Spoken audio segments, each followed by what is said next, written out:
ওরে বাবা রে, কি মশা কামড়াচ্ছে রে! শান্তি করে একটু খাটে শুলাম আর মশা একেবারে জ্বালিয়ে মারছে। উহুহুহু।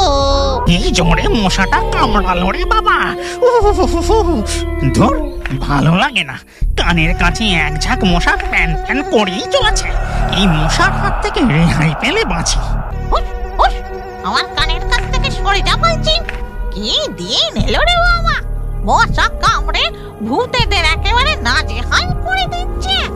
ও তাই আমরা সবাইকে ভয় দেখিয়ে বেড়াই, সেখানে এই খুদে মশাগুলো আমাদের জ্বালাচ্ছে।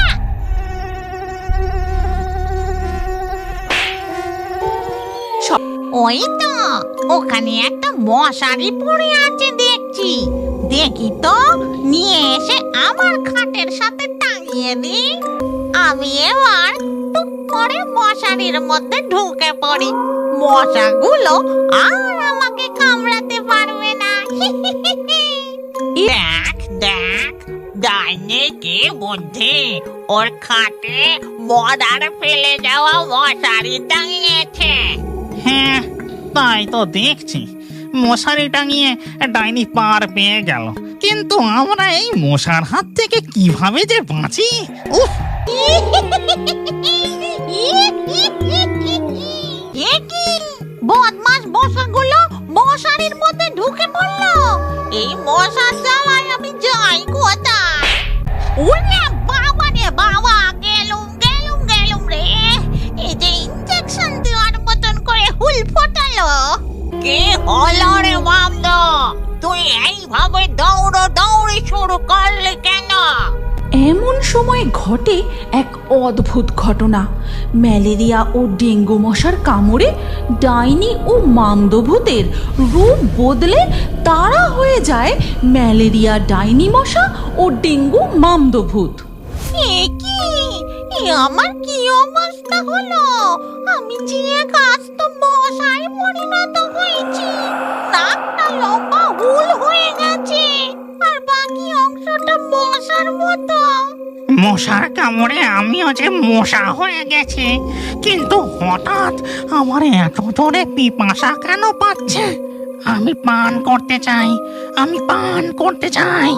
আমার গলা শুকিয়ে যাচ্ছে, আমারও খুব তৃষ্ণা পেয়েছে। ওই তো ওখানে শাকচুনি, পেতনি, ব্রহ্মদৈত্য কত সময় রয়েছে। হ্যাঁ ম্যালেরিয়া ডাইনি, তুমি একদম ঠিক কথা বলেছ। চলো ওদের দিকে, আমরা ওদের চল ডেঙ্গু মশা ভূত, ওদের সব কটাকে হুল ফুটিয়ে আমাদের পিছন নিয়েছে। শাকচুন্নি, মনে হয় বিষাক্ত মশার কামড়ে ডাইনি ও মামদ এরকম মশা ভূত হয়ে গেছে। এবার ওরা যদি আমাদের কামড়ায়, তাহলে আমাদেরও ওই রোগ হয়ে যাবে। আরো জোরে দৌড়া শাকচুন্নি।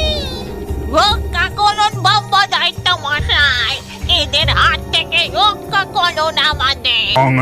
ঢং নম বাউনেশ্বরী, এই দুটো মশা ভূতকে শ্মশান ছাড়া করি। এই শ্মশান ছেড়ে এক্ষুনি চলে যা। খবরদার আর কখনো এই শ্মশান মুখ হবি না। তোরা পাশের জঙ্গলে ওই পচা পুকুরে চলে যা। এখন থেকে ওটাই তোদের উপযুক্ত বাসস্থান। যা, চলে যা। ঠিক আছে, আমরা চলে যাচ্ছি, তবে আমাদের মুক্ত করে দিন। এই নে, তোদের মুক্ত করে দিলাম। যা। আপনি আমাদের এইভাবে আলাদা করে দিয়ে কাজটা ভালো করলেন না। এর প্রতিশোধ নিতে আমরা ফিরে আসব। তাই নাকি? আবার ফিরে আসবি? এই শ্মশানের সমস্ত ভূতেরা, আমার কথা মন দিয়ে শোনো। কাল সকালের মধ্যেই শ্মশান একেবারে পরিষ্কার পরিচ্ছন্ন চকচকে করে ফেলবে। ডাবের ও নারকলের মালায়, খলিতে, দইয়ের ভাঁড়ে, চায়ের ফেলা কাপে জমা পচা জল একেবারে সাফ হয়ে যাওয়া চাই। খেয়াল রাখবে তাতে যেন আর জল না জমে। যতই পরিষ্কার করো, সুযোগ পেলে আমরা আবার এই শ্মশানে ফিরে আসবো। চল রে মামদো, চল এখান থেকে। এরপর চলো আমরা পাশের গ্রামে গিয়ে পেট ভরিয়ে আসি। কাল থেকে আমার খুব খিদে পেয়েছে। চল তবে ডেঙ্গু মশা ভূত। ডেঙ্গু, এবার আমাদের ছোট মশার রূপ ধারণ করতে হবে, তবেই মানুষগুলোকে হুল ফোটাতে সুবিধে হবে। হ্যাঁ হ্যাঁ। এই বলে ম্যালেরিয়া ডাইনি ও ডেঙ্গু মশা ভূত ছোট মশার রূপ ধারণ করে। তারপর তারা মশার দলবল নিয়ে গোটা গ্রামের ঘরে ঘরে ছড়িয়ে পড়ে। ওরে বাবা রে বাবা, হঠাৎ করে কি মশার উৎপাত শুরু হলো রে? এই মশার কামড় একদম ভালো নয়।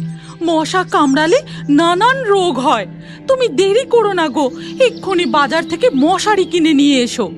কি দিনকাল পড়লো রে বাবা, এ যে দেখি মশার জ্বালায় ঘর বাড়িও মশারি দিয়ে ঢেকে রাখতে হবে। হাটে বাজারে বেরোলেও গায়ে মশারি জড়িয়ে বেরোতে হবে। গ্রামের মানুষজন মশার কামড় থেকে বাঁচার জন্য তাই করে, গায়ে মশারি জড়িয়ে হাটে বাজারে বেরোয়। কেউ কেউ আস্ত বড় মশারি দিয়ে তাদের বাড়িটাই ঢেকে দেয়। হ্যাঁ গো, এ তুমি কি কাণ্ড করেছো? তোমাকে তো শুধু আমাদের শোবার ঘরের জন্য মশারি কিনে আনতে বলেছিলাম, তুমি যে দেখছি আস্ত এক মশারি নিয়ে এসে বাড়িটাই ঢেকে দিয়েছো। আরে শুধু শোবার ঘরে মশারি টাঙালে হবে না, রান্নাঘরে, শৌচালয়ে, সব জায়গাতেই তো হতচ্ছাড়া মশাগুলো কামড়াচ্ছে। তাই আমি আমাদের গোটা বাড়িটাই একেবারে মশারি দিয়ে ছেয়ে দিয়েছি। একটাও মশা আর বাড়ির মধ্যে ঢুকতে পারবে না। বাবা গো বাবা, কি বুদ্ধি, কি বুদ্ধি তোমার!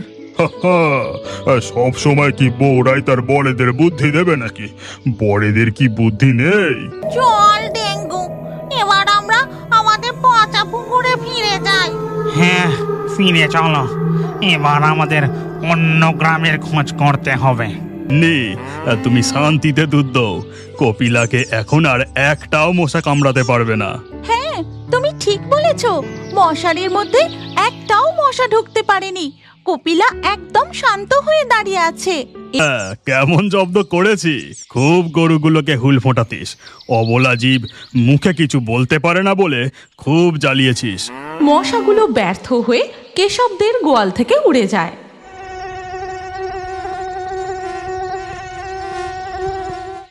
মশাগুলো উড়তে উড়তে সোজা গিয়ে পৌঁছায় জঙ্গলের মধ্যে ওই পচা ডোবার সামনে। তারপর মশাগুলো তাদের আসল রূপে ফিরে আসে। না না না না না না, এভাবে চলতে পারে না। ওই সামান্য মশারি দিয়ে মশা ডাইনিকে আটকানো সম্ভব নয়। আমাদের আরো বড় কিছু পরিকল্পনা করতে হবে।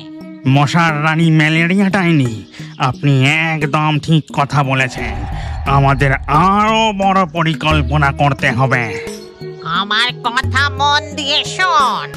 আজ রাতে সমস্ত গ্রামবাসী যখন ঘুমিয়ে পড়বে, তখন আমরা আমাদের আসল রূপে হানা দেব। তারপর গরুগুলোকে গোয়াল ঘর থেকে তুলে নিয়ে যাব। বাহ বাবা বাবা, এটা তো দারুণ হবে। আপনার মাথায় যে দেখি খুব বুদ্ধি। ও, এবার চল, আমাদের সময় হয়ে গেছে। চলো। গোয়ালে কপিলা কোথায়? গোয়াল ঘর ফাঁকা কেন? আমাদের কপিলা গরু কোথায় গেল?